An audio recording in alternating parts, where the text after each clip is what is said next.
Subscribe कीजिए बाग बगीचा channel को और समय पे जानकारी पाने के लिए इस बेल आइकन को दबाएं। यार मेरे गुलाब के पौधे में फूल ही नहीं खिलता। बस उसमें 2-4 बर्ड आते हैं, वो खिलने के बाद और दोबारा बर्ड आता ही नहीं है। बहुत ज़्यादा मेहनत कर रहा हूँ उसके पीछे, लेकिन फिर भी उसमें फ्लावर नहीं आ रहा है। क्या करूँ? चल यार, देखते हैं यूट्यूब को खोल के, वहीं पे कुछ समाधान मिलेगा। वहाँ पे अगर सर्च करेंगे तो लोग तरह तरह के टिप्स को बताते हैं। अगर उनको फॉलो करेंगे तो शायद मेरे प्लांट्स में बहुत ज़्यादा फ्लावर खिलेंगे। तो अगर आप इन सभी समस्याओं से परेशान हैं और आपके भी गुलाब के पौधे में फूल नहीं खिलता, बस 2-4 फ्लावर्स आते हैं और उसके बाद नहीं आता, और आप यूट्यूब पे सर्च करते हैं और आपको वहाँ पे मिलता क्या है, कोई कहता है कि आप गुलाब के पौधे में काउडंग कंपोस्ट डालिए हो, उसमें बहुत ज़्यादा फ्लावर्स खिलेंगे। कोई कहता है कि वर्मी कंपोस्ट डालिए, कोई कहता है कि बस आप एक बार इसे डाल के देखिए और देखिए क्या होता है, फलाना ढिनका कुछ भी बोलते रहते हैं। कोई कहता है कि मोस्टेड केक का लिक्विड फर्टिलाइज़र डालिए और आपके पौधे में इतने सारे फूल खिलेंगे कि लोग देखते रह जाएंगे। इस तरीके की बात को बोलते रहते हैं और आप इन सभी बातों को सुनने के बाद आप अपने प्लांट्स पे वो अप्लाई करते हैं, लेकिन आपको वो रिजल्ट नहीं मिलता जिस तरह से यूट्यूब के वीडियोस में बोला जाता है।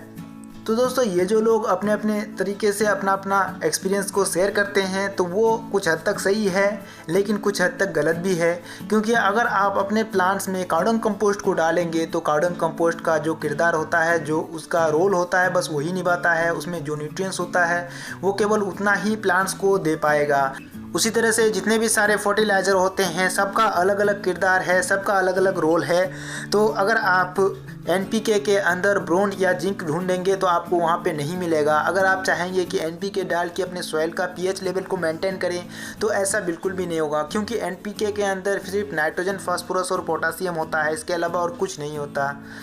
तो उसी तरह से जितने भी सारे फर्टिलाइज़र होते हैं, जितने भी सारे कंपोस्ट होते हैं, सभी का अलग अलग रोल होता है, सभी का अलग अलग किरदार होता है। तो अगर आप अपने रोज़ प्लांट में काउडंग कंपोस्ट को डालते हैं तो काउडंग कंपोस्ट के अंदर जो न्यूट्रिएंट्स है, जो पोषक तत्व है, उतना ही पोषक तत्व केवल आपके प्लांट्स को मिलेगा। इसके अलावा और दूसरा पोषक तत्व नहीं मिलेगा, जो कि एक प्लांट्स के लिए बहुत ही ज़रूरी है, एक रोज़ प्लांट के लिए बहुत ही ज़रूरी है। तो इसलिए दोस्तों, आपके प्लांट्स को चाहिए कुछ ऐसा कंपोस्ट जो कि आपके प्लांट्स के लिए परफेक्ट हो।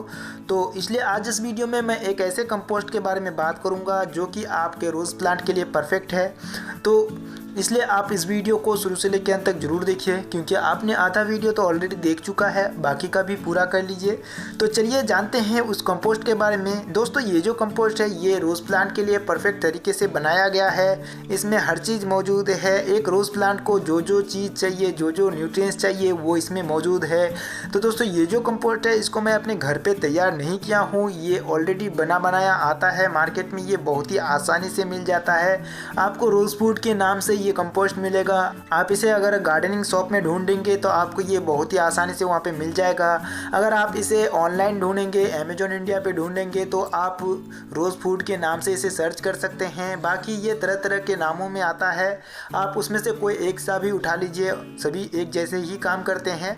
बाकी अगर आपको इसे ढूंढने में दिक्कत होता है तो मैं डिस्क्रिप्शन में इसका लिंक दे दिया हूँ, आप वहाँ से जाके डायरेक्ट परचेस कर सकते हैं। तो चलिए अब बात करते हैं इस रोज़ फूड के बारे में। तो ये है वो पैकेट जिसके बारे में हम इतनी देर से बात कर रहे थे। तो यहाँ पे अगर आप ऊपर में देखेंगे तो सबसे ऊपर लिखा हुआ है इको साइन, और उसके नीचे सबसे अच्छी बात लिखा हुआ है कि ऑर्गेनिक न्यूट्रिएंट्स है। ये ऑर्गेनिक फर्टिलाइज़र है, ना कि केमिकल फर्टिलाइज़र। और यहाँ पे देख सकते हैं, यहाँ पे कंपनी का लोगो है और यहाँ पे लिखा हुआ है रोज़ स्पेशल, ये इसका नाम है। इसके अलावा इसमें और भी कई सारे नाम हो सकते हैं, तो आप उस नाम पर मत जाइए, नाम कोई भी हो सकता है। और बाकी यहाँ पे उसके नीचे लिखा हुआ है उसका डिस्क्रिप्शन कि इसे हम किस तरह से अपने प्लांट्स पे अप्लाई कर सकते हैं। अगर हम अपने प्लांट्स पे अप्लाई करेंगे तो उसमें हमें क्या रिजल्ट मिलेगा वो भी लिखा हुआ है। अगर हम अपने प्लांट्स पे डालेंगे तो हमें किस तरह से डालना है, कितना उसका रेशियो होना चाहिए, वो भी लिखा हुआ है। इसके अलावा दोस्तों, यहाँ पे ये भी लिखा हुआ है कि इसके अंदर कौन कौन से न्यूट्रिएंट्स मौजूद है।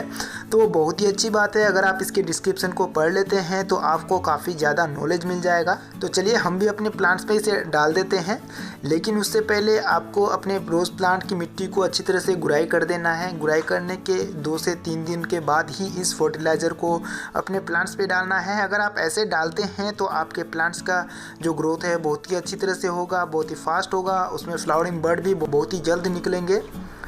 बाकी अगर मिट्टी की गुड़ाई करके नहीं डालते हैं तो उतना फास्ट ये काम नहीं करेगा।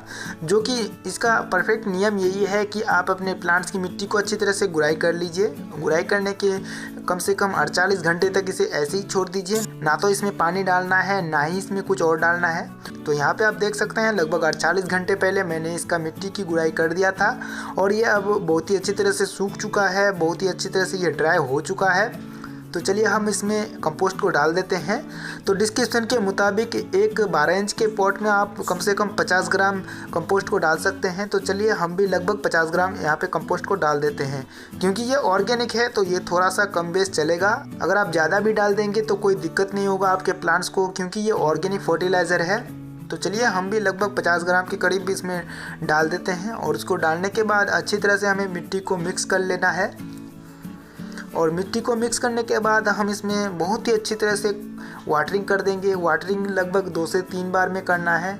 ऐसे वाटरिंग कीजिए ताकि पूरा का पूरा सॉइल अच्छी तरह से गीला हो जाए। तो दोस्तों इसी तरह से आप अपने रोज़ प्लांट में इस फर्टिलाइज़र को डालिए। अगर आप इस फर्टिलाइज़र को डालते हैं आपके रोज़ प्लांट में तो आपके रोज़ प्लांट में बहुत ज़्यादा फ्लावर खिलेंगे और यकीनन आपके रोज़ प्लांट के फ्लावर को लोग देखते रह जाएंगे।